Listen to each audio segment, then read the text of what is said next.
السلام علیکم میرے پیارے لسنرز، امید کرتی ہوں کہ آپ لوگ اپنی زندگیوں میں خوش اور مطمئن ہوں گے۔ آج اس ناول کی 5ویں قسط میں اپلوڈ کر رہی ہوں۔ ناول پڑھ کے اپنی فیڈ بیک ضرور دیجیے گا، مجھے بہت شدت سے انتظار ہوتا ہے آپ لوگوں کے فیڈ بیک کا۔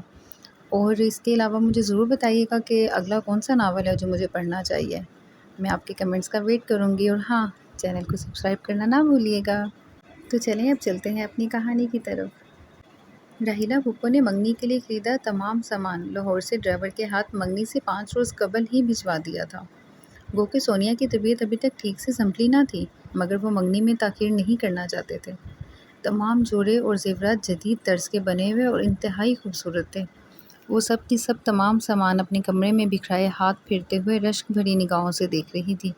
منگنی کی تقریب کا لباس بہت خوبصورت اور قیمتی تھا۔ آتشی گلابی اور نارنجی رنگ کا انگرکھا فراک اور چوڑی دار پاجامے پر سفید چمکتے موتیوں اور نگینوں کا کام بڑی مہارت سے کیا گیا تھا۔ دوپٹہ بھی بھاری کام سے مزین تھا۔ منگنی کے جوڑے کے علاوہ بھی پھپھو نے 4 بیش قیمت خوبصورت کام والے جوڑے بھجوائے تھے۔ ہر جوڑا ہی چیخ چیخ کر اپنی قیمت ظاہر کر رہا تھا۔ وہ سب اس کی قسمت پر رشک کر رہی تھی۔ کنول اور عطیہ اس کی منگنی کا جوڑا سمیٹتے ہوئے بڑے کمرے میں استری کرنے لے گئی، جبکہ صفیہ اور صوبیہ اس کا سارا زیور اٹھائے سکینہ خاتون کے ہمراہ ان کے کمرے کی لوہے والی الماری میں حفاظت سے رکھنے چل دی۔ کنزا اس دن کے بعد سے سونیا سے کترائی سی پھر رہی تھی۔ البتہ سونیا کے پاس بیٹھی ماریا سامنے بکھرے جوڑوں کو طے کرتے ان کی تعریف میں اس قدر مصروف تھی کہ سونیا کی بکھری حالت زار کی جانب اس کی توجہ مبذول ہی نہ ہو سکی۔ باہر سے فرد بہار نے اسے پکارا تو وہ تمام جوڑے وہیں چھوڑ کر باہر گئی، اور جب لوٹی تو دروازے سے اندر قدم رکھتے ہی ایک دل خراش چیخ نکل گئی۔ سونیا اپنے سسرال سے آئی جوڑوں میں سے سفید اور سرخ رنگ کی بھاری کام والی قمیض کو عین درمیان سے کینچی تھامے کاٹ رہی تھی۔ ماریا کی چیخ پر اس نے لہجہ بھر کو رک کر ماریا کی طرف دیکھا اور پھر سے دانت پیستے ہوئے پہلے سے بھی تیزی سے قمیض کو کاٹنے لگی۔ ماریا کی پے در پے چیخوں پر فرد بہار، کنول اور عطیہ بھاگتی ہوئی جو ہی اندر داخل ہوئی تو دماغ وہیں بھگ سے اڑ گئے۔ کنول کے حلق سے بھی واشگاف چیخ بلند ہوئی اور عطیہ وہیں دروازے میں دل تھام کے کھڑی رہ گئی۔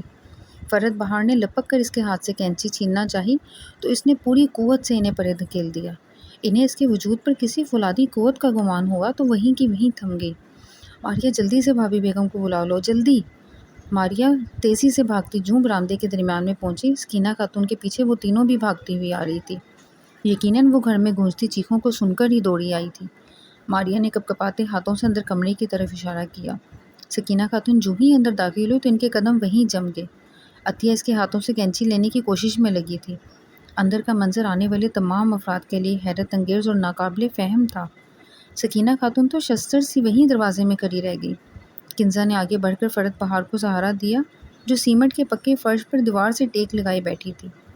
عطیہ اس کے ہاتھ سے کینچی جھپٹنے میں کامیاب ہو چکی تھی اور تبھی سونیا بے جان سی ہو کر نیچے گری۔ تینوں نے اسے اٹھا کر اس کی چارپائی پر ڈالا۔ سکینہ خاتون نے سامنے بکھرے ان تمام بھاری اور خوبصورت کامدانی جوڑوں کو حسرت سے دیکھا جو اب تار تار ہو چکے تھے۔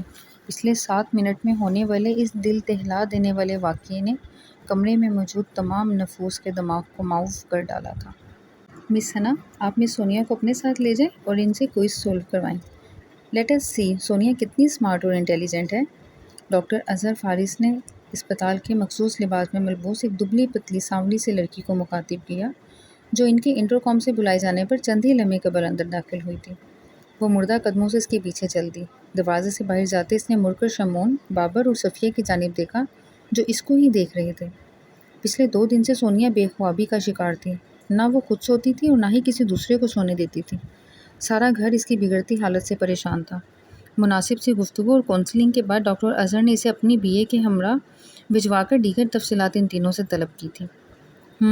اس سے پہلے بھی انہیں اس طرح فٹس دورے پڑتے رہتے ہیں؟ ہسٹری لینے کے دوران ہی انہوں نے استفہامیہ نظروں سے ان تینوں کی جانب دیکھا۔ نہیں سر، ہماری فیملی میں سے تو کسی کو بھی، سر میری سسٹر کو بھی پچھلے دنوں اس قسم کے فٹس پڑے تھے۔ شاید کچھ مینٹل اسٹریس تھا کہ وہ بہت ضدی اور چڑچڑی سی ہو گئی تھی، حالانکہ وہ بہت دھیمے مزاج کی لڑکی ہے۔ بابر کی بات کاٹ کر شمعون فوراً بول پڑا تھا۔ ڈاکٹر کے پوچھنے پر اس نے کنزا کے بارے میں تفصیل سے بتایا۔ اوہ، اور اب آپ کی سسٹر کیسی ہیں؟ قلم 2 انگلیوں کے درمیان گھماتے ہوئے وہ اپنی گھومنے والی کرسی کو پیچھے دھکیل کر اس کی پشت سے کمر ٹکا کر بیٹھے تھے۔ شی از فائن ناؤ، انہوں نے گہری سانس لی اور پرسوچ لہجے میں بولے۔ کیا یہ پاسبل ہے کہ آپ لوگ اس رشتے سے فی الوقت منع کر دیں؟ وہ تینوں اپنی اپنی جگہ چونکے تھے۔ گھبرائیں مت، it's a part of treatment. دیکھیں ابھی میں قدرے یقین سے کچھ نہیں کہہ سکتا ہوں، کچھ ٹیسٹ ہیں وہ کروا لیں، رپورٹ آ جائے تو ہی حتمی فیصلے پر پہنچا جا سکتا ہے۔ فی الحال تو میں کچھ میڈیسنز دے دوں گا تاکہ ان کی یہ جو بے خوابی کی کیفیت ہے وہ ختم ہو جائے۔ وہ دھیمے لہجے میں بولتے تیز تیز قلم اپنے اسپتال کے مخصوص نشان والے رائٹنگ پیڈ پر چلا رہے تھے۔ پھر بھی سر وہ ٹھیک تو ہو جائے گی نا؟ بابر نے بہت تفکر سے استفسار کیا۔ دیکھیں ہمارے پاس جتنے پیشنٹس آتے ہیں ان میں سے ضروری نہیں کہ سب بیمار ہی ہوں، کچھ مریض حالات سے فرار کے لیے اپنی شخصیت پر ایک ہول سا چڑھا لیتے ہیں۔ شاید سونیا اور آپ کی سسٹر، کیا نام بتایا آپ نے؟ ہاں کنزا۔ کنزا اور سونیا ان دونوں کے ساتھ بھی معاملہ کچھ ایسا ہی ہے۔ کنزا اس رشتے کے لیے ایگری نہیں ہوگی شاید، تبھی دماغ نے یہ منصوبہ ترتیب دیا جس میں وہ کامیاب بھی ہو گئی۔ رو دھو کر چیخ چلا کر اس نے کسی بھی طرح اپنی بات منوا لی، اور جب انکار ہوا تو وہ بالکل ٹھیک ہو گئی۔ سونیا کے دماغ نے بھی اسی منصوبے پر عمل درآمد کرنے کو سوچا، کیونکہ یہ طریقہ بہت مؤثر ثابت ہوا تھا۔ یہ بھی ممکن ہے کہ یہ پلان ان دونوں کا مشترکہ ہو، شاید وہ کسی اور طرف رجحان رکھتی ہوں۔ خیر یہ سب بات کی باتیں ہیں جو رپورٹس آنے کے بعد ہی ثابت کی جا سکتی ہیں۔ صفیہ کو اس کی بات اور اندازے بالکل پسند نہ آئے تھے، مگر وہ مجبوراً چپ سادے بیٹھی رہی۔ ان دونوں کی خاموشی اس کو مزید تو دلانے کے لیے کافی تھی۔ ڈاکٹر کے کمرے سے باہر نکلتے ہی وہ غصے سے پھٹ پڑی تھی۔ وہ ڈاکٹر بکواس کر رہا تھا، فضول الزام لگا رہا تھا اور تم چپ بیٹھے سنتے رہے۔ خدا کے لیے خاموش رہو تم، میری بات غور سے سنو صفیہ۔ جب کنزا کی وہ حالت ہوئی تھی تو اس کے اس رویے سے میرے ذہن میں بھی یہی خیال آیا تھا، اور میں نے بہت تفصیل سے سونی سے یہ سب ڈسکس بھی کیا تھا، اور ہو سکتا ہے کہ یہ سب درست بھی ہو۔ بہرحال اس بات سے انکار نہیں ہے کہ انسانی دماغ بہت سے عجیب اور ناقابل بیان شے ہے۔ شمعون بہت ٹھہر ٹھہر کر دونوں کو دیکھتے ہوئے بول رہا تھا۔ صفیہ کی تیوری بگڑ گئی۔ سد افسوس ہے کہ اپنی بہنوں کے بارے میں اتنی چھوٹی سوچ ہے تم لوگوں کی۔ میں تم دونوں سے زیادہ سمجھتی ہوں ان دونوں کو، ان کی سوچ کو، ان کے دماغ کو۔ وہ غصے سے کہتی سامنے لگی کرسیوں پر جا کر بیٹھ گئی۔ نیند آور ادویات کا اس پر کوئی اثر نہ ہوا تھا، اتنی گولیاں پھانک کر بھی اسے نیند نہ آتی تھی۔ وہ ساری رات بستر پر لیٹی بغیر ہم کلام ہوئے چھت کو گھورتی، کچھ تلاشتی رہتی۔ وہ باری باری جاگ کر اس کی دیکھ بھال کرتی۔ اس کی منگنی کا دن آ کر گزر بھی گیا تھا۔ کسی کے نام کی انگوٹھی پہننے کی بجائے کالی قسمت کی چادر اس کے مقدر نے اوڑھ لی تھی۔ منگنی سے پچھلے روز ہی اس کی رپورٹس آ گئی تھی۔ ارباب نے فون پر ہی بتایا تھا کہ ڈاکٹر کے مطابق اس کی تمام رپورٹس ٹھیک آئی ہیں۔ جہاں اس کے بہت سے مفروضے بے بنیاد ثابت ہوئے تھے، وہاں ڈاکٹر کا خیال اور تجربہ بھی ابھی نے کسی حد تک درست لگنے لگا تھا۔ جس روز اس کی رپورٹس آئی تھی اسی روز شام میں راحیلہ پھپھو کا فون بھی آ گیا تھا۔ سب کی خیریت دریافت کرنے کے بعد انہوں نے سونیا کی طبیعت کا پوچھا تو سکینہ خاتون انہیں اطمینان دلانے لگی کہ وہ ٹھیک ہے۔ نہ جانے انہیں کہاں سے سنگن مل گئی تھی۔ ابھی سکینہ خاتون اسی بات پر حیران ہو رہی تھی کہ راحیلہ کے اگلے الفاظ پر وہ گنگ ہی رہ گئی۔ سنا ہے بھابھی بیگم کہ سونیا پر کوئی سایہ ہو گیا ہے؟ کب سے ہے یہ سب اور ہم سے کیوں چھپایا گیا؟ انداز تشخیصی تھا۔ سکینہ خاتون تو حق دک ہی رہ گئی کہ خاندان میں یہ بات کیسے پھیل گئی۔ نہیں راحیلہ ایسی تو کوئی بات نہیں ہے، بس موسمی بخار تھا ذرا، اب تو وہ بہتر ہے کافی، اور بھلا ایسی کوئی بات ہوتی تو ہم تم سے کیوں چھپاتے؟ تم پھوپھی ہو اس کی۔ سکینہ خاتون کی آواز میں لرزش تھی جسے راحیلہ صاف محسوس کر گئی تھی۔ رہنے دیں بھابھی، پورے خاندان میں بات پھیل گئی ہے، اتنے بھی بے خبر نہیں ہیں ہم لوگ، نہ ہی اتنے بیوقوف جتنا آپ نے سمجھ رکھا ہے۔ جب چاند چڑھتا ہے نا تو سب دیکھ ہی لیتے ہیں۔ کیا موسمی بخار کے لیے آپ لوگ سونیا کو لے کر ماہر نفسیات کے پاس لاہور آئے تھے؟ معاف کیجیے گا بھابھی بیگم، جہاں رشتے جوڑنے ہوتے ہیں نا وہاں ایسی باتیں چھپائی نہیں جاتی۔ سکینہ خاتون ان کی کٹیلے لہجے پر خاموش سی ہو گئی۔ ابھی نے کیا بتاتی کہ رشتے طے کرتے وقت تو ایسا کچھ بھی نہیں تھا، اور ابھی تک تو وہ لوگ خود بھی ٹھیک سے سمجھ نہیں پا رہے تھے کہ سونیا کے ساتھ مسئلہ کیا ہے، تو وہ کسی اور کو کیا بتاتے۔ معاف کر دیجیے گا بھابھی بیگم، بھائی اور ان کی اولاد لاکھ عزیز صحیح، مگر آنکھوں دیکھی مکھی بھلا کون نگلتا ہے۔ سوچا تھا کہ بھائی کے گھر رشتہ جوڑوں گی تو اپنے رشتوں سے جڑی رہوں گی، مگر ایسے رشتے کا فائدہ جس میں پہلے کے تعلقات بھی خراب ہو جائیں۔ کل میں ڈرائیور کو بھجوا دوں گی، منگنی کا جوڑا اور زیورات بھجوا دیجیے گا بس، باقی جوڑے بچیوں کو دے دیجیے گا، ان کی ضرورت نہیں ہے، مگر زیورات اور منگنی کا جوڑا میں نے بڑے ارمانوں سے خریدا ہے، اس پر میری بہو کا ہی حق ہے۔ سکینہ خاتون کے دل میں پھانس چبھی تھی۔ راحیلہ فون رکھ چکی تھی، جبکہ وہ ریسیور اٹھائے دکھ اور بے یقینی کی کیفیت میں گھری کچھ بھی سوچنے کی صلاحیت سے محروم ہو گئی تھی۔ جس روز اس گھر میں خوشی کی رسم ہونا تھی اس روز ماتم بچھ گیا۔ گھر کے سب مکین یوں ایک دوسرے سے نظر بچھاتے جیسے اس سب میں اسی کا قصور ہو، اور سکینہ خاتون چپ چاپ گھر کے کام نپٹاتی، چھپ چھپ کر آنسوؤں کو چادر سے پونچھتی رہتی تھی، اور ایک وہ تھی خاموش تماشائی کی مانند سب دیکھتی اور کچھ نہ کہتی۔ اس دن کے بعد سے سکینہ خاتون کے دل پر یہ جملہ ثبت ہو گیا کہ سونیا پر سایہ ہے۔ برابر ولی مقبول خالہ سے کہہ کر انہوں نے ایک کراماتی بزرگ سے بڑے مہنگے تعویذ منگوائے تھے، جو وہ روز صبح اور شام پانی میں گھول کر اسے پلاتی، مگر اتنی مہنگی دواؤں اور تعویذوں کا بھی اس لڑکی پر زندہ اثر نہ ہوتا۔ یوں ہی گمسم سی پورا دن بیٹھی رہتی، کسی سے کوئی بات نہ کرتی۔ اسکول جانا تو اس نے 2 ہفتے قبل ہی چھوڑ دیا تھا۔ محلے کی کسی بزرگ خاتون نے سکینہ خاتون کو کسی دور افتاد مقام پر کسی بابا کا نام بتایا تھا، جو دم کرتے اور آسیب کو قابو کرنے کا گٹ جانتے تھے۔ سکینہ خاتون نے بابر سے بات کی۔ اس جمعے وہ ان کے ساتھ سونیا کو لے کر اس بابا کی حاضری دی تو بابر ان پر الٹ پڑا۔ خدا کا واسطہ ہے اماں، آپ کن چکروں میں پڑ گئی ہیں؟ اسے ذہنی سکون کی ضرورت ہے، علاج چاہیے اسے۔ تو کھلا نہیں چکے دوائیوں کے پھکے، آرام آنا ہوتا تو آ جاتا۔ پوری رات بدروحوں کی طرح بلائی کمرے کے پھیرے لیتی اور چمگادڑ کی طرح ساری رات جاگتی ہے۔ بابر گہری سانس لے کر رہ گیا۔ تعویذ گنڈے تو آپ بھی آزما چکی ہیں، کیا فرق پڑا؟ وہ ڈھونگی تھا نامراد، پیسے بٹور کر تعویذ دینے والے کے ہاتھ میں بھلا کہاں شفا ہوگی؟ یہ بابا تو فی سبیل اللہ دم کرتے ہیں۔ بات تو ان کے دل کو لگی، لیکن فوراً بول پڑی، اماں اسیب یوں نہیں ہوا کرتا، کوئی آثار بھی تو دیکھے نا اسیب کے۔ بابر نے سمجھانے کی کوشش کی، آئے ہائے، تو ہو سکتا ہے کسی نے کوئی تعویذ کروا دیے ہوں، بلکہ ہو نہ ہو اس بلو نے ہی کچھ کروایا ہوگا میری بچی پر۔ یاد نہیں جان کو آ گیا تھا کہ رشتہ کر کے ہی دم لوں گا؟ کتنی بار انکار کیا، مگر ہر دوسرے روز محلے کے کسی بڑے کو سرپرست بنوا کر بھجوا دیتا تھا۔ آخر میں کیا کہا تھا اس لوفر نے کہ اگر مجھ سے شادی نہیں کی گئی تو کسی اور سے بھی نہیں ہونے دوں گا۔ ارے تھا تو وہ چوزے جیسے دل کا مالک، اتنا دم خم کہاں تھا کہ کچھ کرتا؟ اس لیے یہ اوچھے ہٹ کنڈے اپنا لیے ہوں گے اس ناس پیٹے نے۔ مری ہوئی چھپکلی جیسی شکل تھی ناہنجار کی۔ بابر سر پکڑ کر بیٹھ گیا۔ محلے کے جس لڑکے کا وہ ذکر کر رہی تھی اسے لندن گئے ہوئے بھی 7-8 ماہ ہو چکے تھے۔ یہ سستا کس نے سونیا کے لیے بارہا رشتہ بھجوایا تھا، مگر کسی کام دھندے کے نہ ہونے کے باعث عبدالغنی اس رشتے کو بری طرح مسترد کر چکے تھے۔ ویسے بھی 7 سمندر پار سے اسے کوئی اور کام نہ تھا سوائے تعویذ کروانے کے۔ اب تو شاید وہ بھول بھال گیا ہوگا۔ بابر نے سوچتے ہوئے وہاں سے جانے ہی میں عافیت جانی کہ اب سکینہ خاتون جو شروع ہو چکی تھی تو بلو کی اگلی پچھلی 7 پشتوں کے وہ لتے لیں گی کہ انہیں بخشوا کر ہی دم لیں گی۔ وہ صحن کے وسط میں لگے پیپل کے درخت سے ٹیک لگائے بیٹھی تھی۔ کوئی جانتا بھی نہ تھا جو اس کے ساتھ ہو رہا تھا۔ آنکھوں میں ابلتی نمی کو اس نے تیزی سے پونچھ ڈالا۔ اسے بڑی شدت سے بدبو آنے لگی تو ایک دم احساس ہوا کہ پچھلے 1.5 ہفتے سے وہ نہائی تک نہ تھی۔ پانی سے خوف آنے لگتا تھا۔ تبھی اسے کسی کے ہونے کا احساس ہوا۔ رخ موڑ کر دیکھا تو صفیہ برابر ہی بیٹھی تھی۔ اس نے پھر سے نگاہیں جھکا لی۔ یہاں کیوں بیٹھی ہو اکیلے؟ وہ خاموش رہی۔ اب آگے کا کیا سوچا ہے؟ اس نے شکوہ کینہ نگاہوں سے صفیہ کو دیکھا۔ کیا اب بھی آگے کچھ تھا جس کے بارے میں مزید سوچنا باقی تھا؟ ایک تلخ مسکراہٹ اس کے لبوں پر بھر کر معدوم ہوئی تھی۔ راحیلہ پھپھو نے رشتے سے انکار کیا تو تمہیں افسوس نہیں ہوا؟ اب وہ اسے کیا بتاتی کہ اس کی انا پر کیسے ضرب پڑی ہے، کیسے اس کی عزت نفس کو مجروح کیا گیا ہے؟ وہ خاموشی سے ہاتھوں کو مسلتی رہی۔ اس سے کہیں زیادہ بہتر تھا کہ تم خود انکار کر دیتی۔ انکار کی کوئی وجہ تو ہوتی، بلا وجہ انکار کر دیتی۔ پہلی بار وہ اس طرح سے بولی تھی۔ انہوں نے بھی تو بلا وجہ انکار کیا ہے۔ بلا وجہ کہاں، انہوں نے بالکل ٹھیک انکار کیا ہے۔ اس نے فوراً تردید کی۔ ویسے کیا رکھا ہے اس شادی میں؟ نیری درد سری ہے۔ کنزا نے ٹھیک کیا تھا، تمہیں بھی یہی کرنا چاہیے تھا۔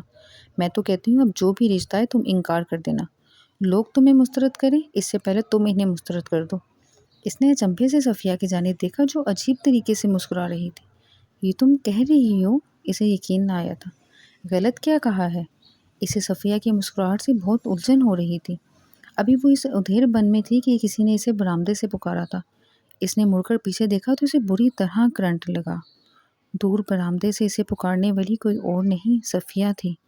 ایک جھٹکے سے وہ مڑی تو اس کی ریڑھ کی ہڈی میں ایک شدید لہر دوڑ گئی۔ اس کے برابر میں اب صفیہ نہیں تھی، وہ جگہ خالی تھی۔ اس کا دل اچھل کر حلق تک آ گیا۔ تیر کی طرح وہ الٹے قدموں سے وہاں سے بھاگی اور برآمدے تک پہنچ کر پھر سے اس نے پیچھے مڑ کر دیکھا۔ وہاں کوئی نہیں تھا۔ پھر اگلے ہی روز سونیا پچھلے صحن میں گھاس پر بے ہوش پائی گئی تھی۔ مغرب کا وقت تھا۔ کنول اور صوبیہ نے اسے کچے صحن کے اس حصے میں بے خبر پایا تھا۔ ٹھنڈے پانی کے چھینٹے منہ پہ دیے تو کہیں جا کر ہوش آیا۔ وہ بخار میں تپ رہی تھی۔ اس گھر میں تو جسے دیکھو نکما ہے، نیرا نکٹ ہو۔ کوئی کام دو تو بھاگتا ہے۔ میں بھی رانی، تو بھی رانی، کون بھرے پنگھٹ سے پانی؟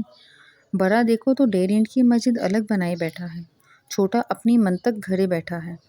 ٹھنڈے پانی کی پٹیاں سونیا کے ماتھے پر رکھتے وہ اونچا اونچا بولتے سب کو سنا رہی تھی۔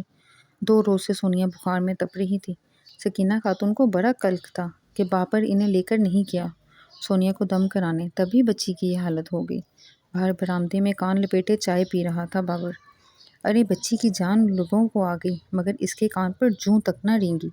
کیا جاتا جو دم کرانے لے جاتا؟ اللہ کا کلام ہی ہے نا، شفا ہی ہوگی۔ پوچھتے پوچھتے تو خدا کا گھر بھی مل جاتا ہے، مگر نہیں جی، ماں بکتی جگتی رہے۔ پنچ کہیں بلی تو ہاں، میاں بلی ہی سہی، اپنی کر لو سب، ایکا دکھا دو اس بڑھیا کے خلاف۔ وہ سخت بھری بیٹھی تھی۔ بھابی بیگم چھوڑیں، شمون لے جائے گا۔ فرد بہار عذرائے ہمدردی بولی تو سکینہ خاتون اس پر چڑھ دوڑی۔ آئے ہائے، تو گدی کمہار کی، تجھے رام سے کیا کام؟ شمون سے کیوں کہہ دوں؟ کان پکڑی باندھی ہے وہ کیا؟ اپنا بھائی کیوں نہ لے کر جائے اس کا؟ باہر برآمدے میں بابر کے قریب بیٹھی پریشان صورت لڑکیوں نے سرخ پڑتا چہرہ لیے بابر کی جانب سر اٹھا کر دیکھا، جو پہلو بدل کر رہ گیا تھا۔ سکینہ خاتون غصے میں جب بھی آتی سب کو ایک ہی لاٹھی سے ہانکتی، اسی لیے فرد بہار نے برا مانے بغیر خاموش رہنے میں ہی عافیت جانی۔ سونیا ہماری بھی بچی ہے بھابی بیگم، کیا فرق پڑتا ہے؟ شمون لے کر جائے یا بابر، دونوں ہی بھائی ہیں اس کے۔ وہ آ جاتا ہے تو میں اس سے کہتی ہوں، بلکہ میں خود جاؤں گی اس کے ساتھ۔ آپ فکر مند مت ہوں، اللہ سب بہتر کرے گا، بختیار بیگم نے اندر آتے ہوئے بڑے رسان سے کہا تو سکینہ خاتون تعصب سے سر ہلا کر رہ گئی۔ 2 انڈے دونوں ہی گندے۔ بابر کچھ کہنے ہی لگا تھا کہ عطیہ نے اسے ہاتھ پکڑ کر روک لیا۔ اس وقت کچھ مت کہنا بابر، وہ غصے میں ہیں۔ جب وہ کہہ رہی ہیں تو لے جاؤ نا سونی کو دم کرانے۔ وہ میز پر کپ دھرتے ہوئے بے بسی سے محض لب بھینچ کر رہ گیا۔ وہ بت بنی اس کے سامنے لبوں پر کفل لگائے بیٹھی تھی۔ وہ پوچھ پوچھ کر تھک گیا تھا، مگر پتھر کا بت بت ہی رہا، اس میں کوئی جنبش نہ ہوئی۔ خدا کا واسطہ ہے سونیا، کچھ تو بولو یار، کہ کیا مسئلہ ہے؟ مجھ سے تو شیئر کرو، بھائی سمجھ کر نہ صحیح، کزن سمجھ کر ہی صحیح، دوست تو سمجھ کر ہی صحیح۔ وہ زچ ہو گیا تھا۔ وہ 3 روز بعد بخار کے اثر سے باہر آئی تھی، اور اس دوران سبھی اس کے لیے متفکر تھے۔ آج وہ دکان سے سیدھا اندر اس کے کمرے میں گیا تھا، جہاں سب باتوں میں مگن تھی اور وہ خالی اس ذہنی کسی غیر مرئی نقطے کو گھور رہی تھی۔ تبھی وہ سب کے درمیان سے اسے ہاتھ پکڑ کر گھسیٹتا باہر کی جانب بڑھا۔ ان سب نے حیرت سے اس منظر کو دیکھا، اور جو ہی عطیہ نے کچھ کہنے کو لبوا کیے، اس نے ہاتھ کے اشارے سے اسے روک دیا۔ کوئی ہمارے پیچھے نہ آئے اور نہ ہی کوئی سوال کرے۔ سب وہیں دبک گئی تھی۔ آج تک کسی نے بھی اسے اس روپ میں نہ دیکھا تھا۔ اس نے اپنا ہاتھ چھڑانے کی کوشش کی تھی، مگر اس کی گرفت مضبوط تھی۔ وہ اسے گھسیٹتا ہوا صحن کے پچھلے حصے میں لے آیا تھا۔ اسے آج سونیا سے 2 ٹوک بات کرنا تھی، اسے اعتماد میں لے کر تمام راز جاننے تھے۔ میں پاگل نہیں ہوں شمون۔ ٹوٹ ٹوٹ کر یہ الفاظ اس کے لبوں سے نکلے تو وہ واقعتاً چونکا تھا۔ ہاں تم پاگل نہیں ہو پھر؟ اس نے تائید کرتے سوالیہ نظروں سے اسے دیکھا۔ میرا کوئی الویژن بھی نہیں ہے۔ ہاں نہیں ہے پھر؟ وہ اسی انداز میں گویا ہوا تھا تو وہ زچ ہو گئی۔ مجھے کوئی ڈپریشن بھی نہیں ہے۔ اس کی آنکھیں شفاف پانیوں سے لبریز ہو گئی۔ تو پھر کیا پرابلم ہے؟ تم یقین کرو گے میری بات کا؟ اس نے مزمل لہجے میں سوال کیا تو وہ محض سر اس بات میں ہلا کر رہ گیا۔ مگر کیا ثبوت ہے کہ تم شمون ہی ہو؟ تمہیں سب بتا دوں اور تم بعد میں کہکے لگا کر مجھے تضحیک کا نشانہ بناؤ؟ ہاں؟ وہ زہر خند ہوئی تو وہ حیران پریشان تھا، اسے دیکھ کر رہ گیا۔ کیا مطلب ہے کہ میں شمون نہیں ہوں؟ میرا یقین کرو شمون، میرا الویژن نہیں ہے، میں پاگل نہیں ہوں، مجھے کوئی ڈپریشن نہیں ہے، میں سچ کہہ رہی ہوں۔ مجھے نہیں پتا وہ کون ہے، لیکن اس نے میری زندگی دوبھر کر رکھی ہے۔ کبھی وہ ماریہ کے روپ میں آتا ہے تو کبھی صفیہ کے۔ مجھے ڈر لگتا ہے اب اپنی ہی بہنوں سے، اپنے ہی پیاروں سے، کہ کہیں وہ بہروپیہ ہی نہ ہو۔ مجھے تم سے اس وقت خوف محسوس ہو رہا ہے کہ تم بھی کہیں۔ ٹپ ٹپ آنسو اس کی گود میں دھری ہتھیلی پر گر رہے تھے۔ وہ کہتا ہے مجھے کہ وہ کبھی بھی میری شادی نہیں ہونے دے گا، کبھی میری شادی نہیں ہوگی، وہ میرا پیچھا نہیں چھوڑے گا، وہ میرا پیچھا نہیں چھوڑے گا۔ وہ کہتے ہوئے اپنی آنکھوں کو رگڑ رگڑ کر صاف کرنے لگی۔ شمون سناٹے میں آ گیا تھا۔ کوئی بھی اتنا بااختیار نہیں ہو سکتا، وہ جیسے بڑی دقت سے گویا ہوا۔ وہ ہے شمون، میں نے دیکھا ہے اسے، وہ اتنا ہی طاقتور ہے۔ وہ کسی ضدی بچے کی طرح اس کے قدموں میں بیٹھ کر اس کے گھٹنوں پر ہاتھ دھرتے ہوئے بولی تو شمون نے نرمی سے اس کے ہاتھ تھام لیے۔ تم نے کیسے خدا سے بھی زیادہ بااختیار پایا ہے سونی؟ کیا مخلوق خالق سے زیادہ بھی بااختیار ہو سکتی ہے کبھی؟ وہ محض ٹکٹکی باندھے اسے دیکھ کر رہ گئی، بولی کچھ بھی نہیں۔ اللہ کی کوئی بھی مخلوق محض اتنا ہی اختیار رکھتی ہے جتنا کہ اللہ چاہتا ہے، اس سے زیادہ نہیں۔ اگر یہ تکلیف اسی طرح سے اتنی ہی تمہارے مقدر میں لکھ دی گئی ہے تو وہ تمہیں مل کر رہے گی، مگر اس سے زیادہ نہیں۔ وہ بنا پلک جھپکے اسے دیکھے گئی۔ تمہیں یقین تو ہے نا میری بات پر؟ وہ اس کا ہاتھ تھامتے آنکھوں میں واضح سوال لیے ہوئے بولی۔ وہ کیا بتاتا کہ وہ شستر ہی تو رہ گیا تھا اس حقیقت کے سامنے آنے پر۔ الفاظ کچھ لمحے کے لیے آپس میں گڈمڈ ہو چکے تھے اور ذہن تھا کہ سوچنے سے قاصر۔ ہاں سونیا، مجھے یقین ہے، اس نے بامشکل خود کو کہتے پایا تھا۔ اب اندر چلتے ہیں اور تم کسی سے بھی اب اس بات کا ذکر مت کرنا۔ میں دیکھتا ہوں کہ میں اپنے طور پر کیا کر سکتا ہوں۔ وہ پرسوز نگاہوں سے زمین کو تکتے ہوئے بولا۔ تم کیا کرو گے؟ تم کچھ کر سکتے ہو؟ وہ بڑی بے قراری سے اس کی طرف بڑھی۔ کرنے والی ذات اللہ کی ہے سونی، اس کے سوا کسی سے امید لگانا بھی نہیں چاہیے۔ اس کی ذات کا سہارا ہی اصل سہارا ہے۔ انسان کی ذات کا سہارا بھی انسان کی طرح ہی عارضی ہوتا ہے۔ بہرحال کوشش شرط ہے اور میں کوشش ضرور کروں گا۔